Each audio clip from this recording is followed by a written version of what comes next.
نحمده ونستعينه ونصلي على رسوله الكريم أما بعد. باب النجش.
باب النجش ومن قال لا يجوز ذلك البيع. یہ باب ہے قیمت بڑھانے کے بارے میں اور ان کے موقف کے بارے میں کہ جنہوں نے کہا یہ بیع جائز ہی نہیں ہے. ابن ابی اوفا کہتے ہیں الناجش آکل ربا خائن. قیمت بڑھانے والا سود خور ہے اور خائن ہے. وهو خداع باطل لا يحل. اور قیمت بڑھانا ایک دھوکہ ہے، باطل ہے، حلال نہیں ہے. اور نبی صلی اللہ علیہ وسلم نے فرمایا الخدیعۃ فی النار.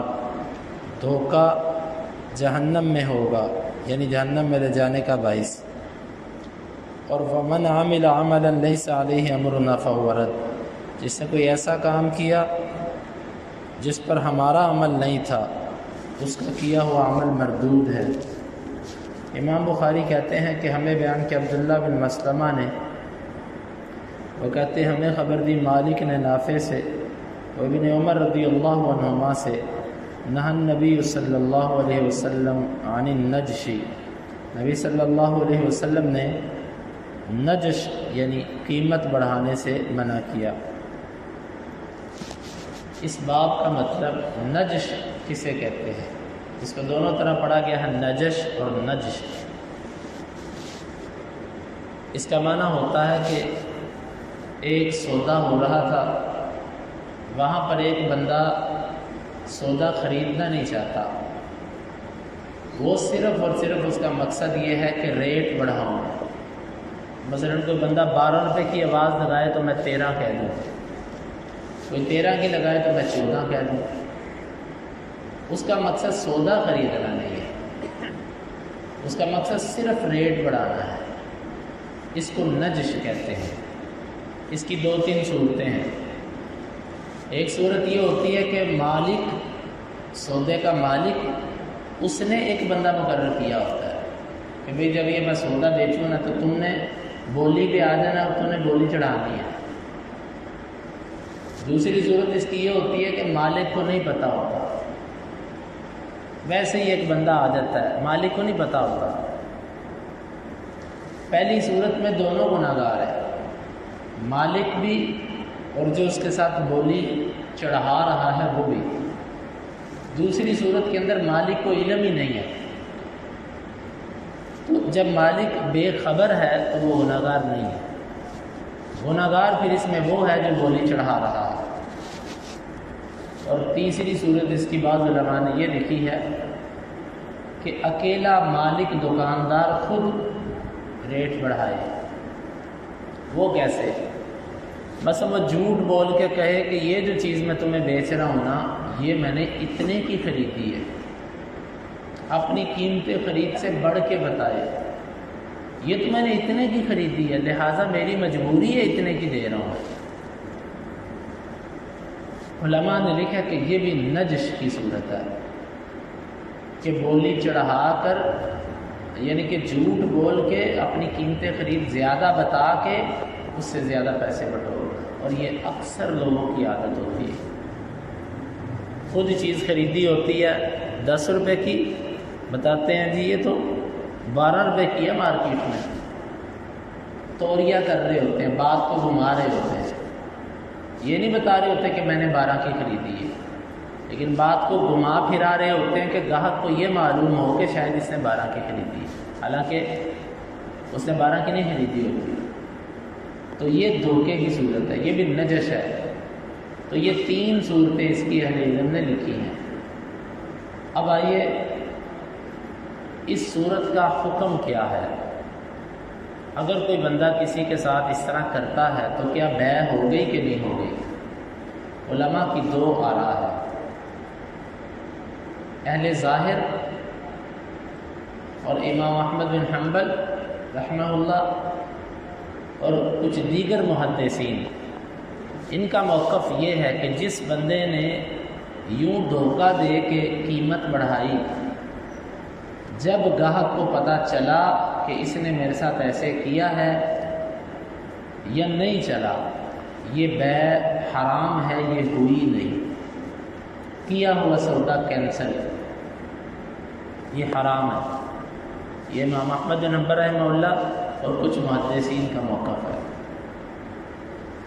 اس کے برعکس احناف اور شوافع، ان کا موقف یہ ہے کہ یہ بیع ہو گئی ہے اگرچہ وہ گناہ گار ہے، سودا ہو گیا اگرچہ ایسا کرنے والا گناہ گار ہے۔ امام مالک رحمہ اللہ کا موقف اس مسئلے میں راجح معلوم ہوتا ہے، وہ کہتے ہیں کہ نہیں، اس صورت کے اندر خریدار کو اختیار دیا جائے گا کہ بھئی تیرے ساتھ دھوکہ ہوا ہے، اگر تو چاہے تو سودا واپس کر دے، اگر تو چاہے تو رکھ لے۔ امام مالک رحمہ اللہ نے قیاس کیا ہے حدیث مسرات پہ۔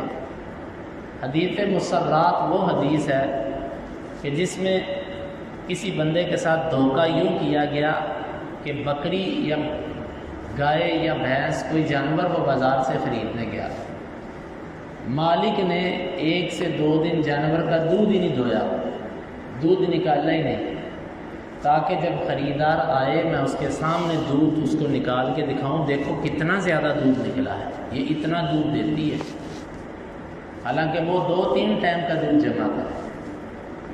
وہ بندہ بکری یا جو بھی جانور تھا وہ خرید کے گھر لے گیا، اس نے جب شام کو دھویا، صبح دھویا، جانور اپنے معمول پہ آ گیا، وہ جو 3 کلو نکلا تھا وہ کلو پہ یا آدھا کلو پہ آ گیا۔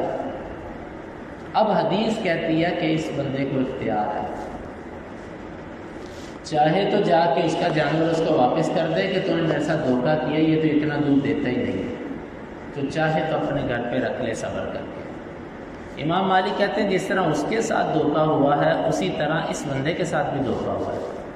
اب اس کو اختیار ہے، یہ چاہے تو مہنگا سودا رکھ لے، چاہے تو جا کے واپس کر دے۔ واللہ اعلم بالصواب۔ امام مالک رحمہ اللہ کی جو بات ہے یہ وزن رکھتی ہے۔ البتہ امام احمد بن حنبل رحمہ اللہ اور امام بخاری کے انداز سے جو بات معلوم ہوتی ہے نا، وہ ان کا میلان اس طرف ہے کہ یہ بیع ہوئی نہیں، یہ بیع ہوئی ہی نہیں، کیونکہ یہ دھوکہ ہے۔ پھر ابن حزم رحمہ اللہ اور کچھ دیگر علماء نے یہ بات کہی ہے کہ اگر ایک بندہ چیز بیچ رہا تھا، وہ چیز تھی 10 روپے کی، وہ اس کو 7 روپے کی بیچ رہا ہے، وہاں پر ایک بندہ آ گیا خیر خواہی کے طور پہ، اس نے کہا یہ تو چیز 10 روپے کی ہے جو یہ 7 روپے کی بیچ رہا ہے، وہ خیر خواہی کے جذبے سے اس کی قیمت کو اصل پہ لانے کے لیے بولی چڑھاتا ہے کہ 10 روپے تک آ جائے۔ ابن حزم وغیرہ کہتے ہیں کہ یہ نجش نہیں ہے، یہ اس نے نیکی کی ہے، کیونکہ بیچنے والے کو اس کی اصل قیمت کا علم نہیں تھا، تو اس نے آ کر اس کے ساتھ نیکی کی ہے کہ اس کی قیمت اس حد تک بڑھائی ہے جس حد تک اصل قیمت تھی۔ وہ کہتے ہیں نجش کا تعلق ہے جب اصل قیمت سے ریٹ اوپر لے کر جاؤ، 10 روپے والی چیز کو آپ 12-14 میں بکوا دو، یہ نجش ہے، لیکن 10 والی چیز 7 کی بک رہی تھی، آپ 7 روپے سے اٹھا کے 10 روپے تک اس کی بولی لے آئے ہو، تو یہ نجش نہیں ہے۔ لیکن ابن حجر رحمہ اللہ نے اس پر رد کیا ہے، اور ابن حجر کی بات ٹھیک معلوم ہوتی ہے۔ نجس جو ہے نا، یہ جو صورت ابن حزم نے بیان کی ہے، اس صورت میں اس کا حق یہ بنتا ہے کہ وہ سیدھا سیدھا مالک کو کہے کہ بھائی تو اتنے کی کیوں بیچ رہا ہے، یہ چیز اتنے کی ہے ہی نہیں، یہ 10 روپے کی ہے تو کیوں 7 روپے کی بیچ رہا ہے۔ وہ سیدھا سیدھا دکاندار کو کہے، اس کو کیا ضرورت ہے مخفی طریقے سے ریٹ بڑھانے کی۔ اور یہ بات ٹھیک ہے کہ اگر اس نے خیر خواہی کرنی ہے، وہ سیدھا مالک سے کہے بھائی یہ چیز اتنے کی نہیں ہے، کیوں بیچ رہے اتنے۔ البتہ وہ لین میں لگ کے ریٹ بڑھانے والا کام نہ کرے، یہ ٹھیک نہیں ہے۔ تو خلاصہ یہ ہوا کہ کوئی بھی بندہ جو خریدار نہ ہو، ریٹ بڑھانے کے لیے ایسا کرے تو یہ نجس کے حکم میں آتا ہے۔